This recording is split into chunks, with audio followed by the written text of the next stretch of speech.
Morning, dear students. In today's class, we will study lesson 9, Jew manners, page number 74. The new words of this lesson are proud. Proud का मतलब होता है गरिमा या फिर गर्व. Second is noble. Noble का मतलब होता है शानदार, बहुत अच्छा, ठीक है. Third is wise. Wise का मतलब समझदार. Fourth is penguins. पेंगुइन्स जो है वो एक चिड़िया होती है जो अकड़ कर चलती है, ठीक है. And the fifth is strutting. Strutting का मतलब होता है अकड़ कर चलना. और उसके बाद लास्ट है रिमार्क्स. रिमार्क्स का मतलब होता है टिप्पणियाँ, मंतव्य या फिर राय, ठीक है. Now we will come to the next topic. The next topic is reading is fun.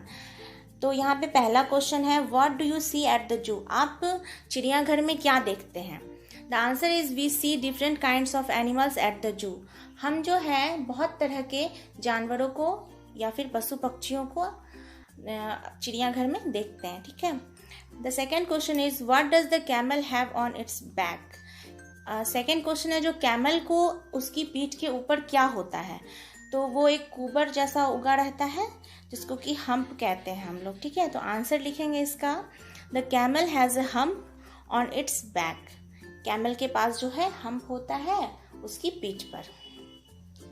The second topic in this page number is let's talk. The first question in this is have you been to a जू.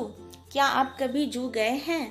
The answer is yes I have been to a zoo. हाँ, सभी बच्चों को जानवरों को देखना रहता है तो कभी ना कभी वो जू जाते हैं. तो आप में से ज़्यादातर बच्चे जो होंगे वो जू गए होंगे, चिड़ियाघर गए होंगे, ठीक है. And the second question in this topic is name the animals which you have seen in a zoo. आपको उन जानवरों के नाम बताने हैं जिसको कि आपने चिड़ियाघर में देखा है. Say the names in your own language and then in English.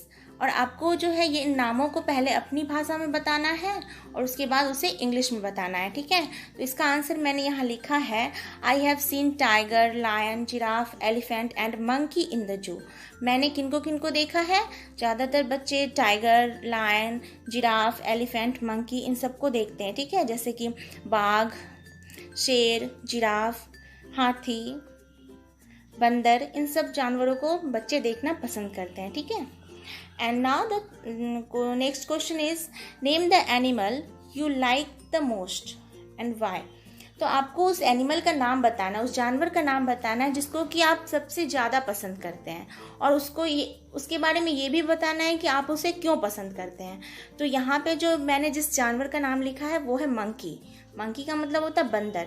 बंदर जो होते हैं वो जस्ट लाइक जैसे हम लोग ह्यूमन बींग्स हैं तो हम लोग जैसे एक्टिविटी करते हैं वो बंदर भी उस तरह से एक्टिविटी करते हैं. तो बहुत सारे बच्चों को बंदर पसंद आते हैं, इसलिए मैंने यहाँ पे मंकी लिया है, ठीक है. The answer is I liked monkey the most because it can exactly act like me. हाँ, मैं मंकी को बहुत पसंद करता हूँ क्योंकि ये जो है हमारी तरह बिल्कुल एक्ट कर सकता है, ठीक है. जैसे हम करते हैं वो हमारी नकल करता है. तो मंकी बहुत सारे बच्चों के फेवरेट होते हैं, ठीक है. And the next question in this topic is did you feed any animals at the zoo. क्या आपने कभी किसी जानवरों को खाना दिया है चिड़ियाघर में. should we tease animals. क्या हमें जानवरों को तंग करना चाहिए. and the answer is yes I fed giraffe at the zoo. Giraffe को भी बहुत सारे बच्चे खाना देते हैं तो मैंने यहाँ जिराफ लिखा है. आपने जिस जानवर को खाना खिलाया होगा चिड़ियाघर में जाके आप उस जानवर का नाम इसमें लिख सकते हैं, ठीक है. नेक्स्ट क्वेश्चन इसी में है जो शुड वी टीज एनिमल्स. क्या हमें जानवरों को तंग करना चाहिए. तो इसका आंसर है no we should not tease animals. हमें जानवरों को तंग नहीं करना चाहिए.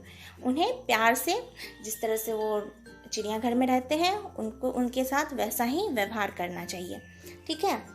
और देखिए आज हमने पेज नंबर 74 किया और पेज नंबर 74 में हमने पहला टॉपिक पढ़ा रीडिंग इज़ फन.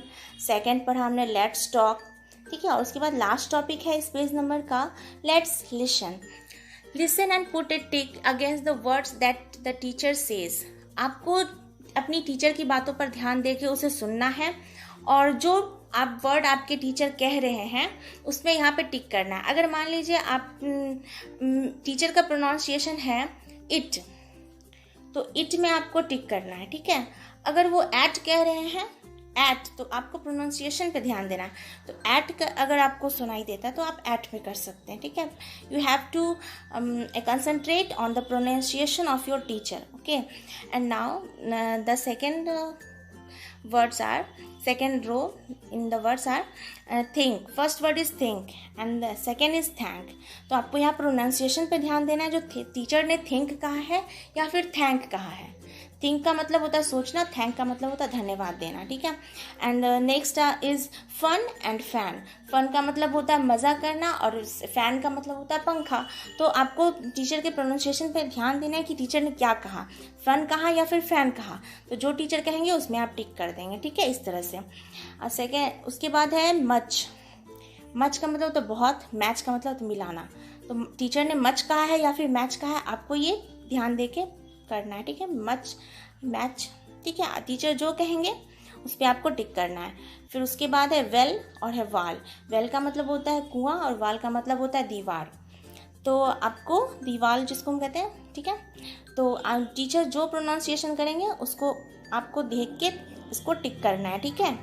तो आज हमने पेज नंबर 74 कंप्लीट कर लिया है लेसन 9 का, और नेक्स्ट क्लास में हम लोग पेज नंबर 75 और उसके आगे के पेज नंबर्स को करेंगे, ठीक है।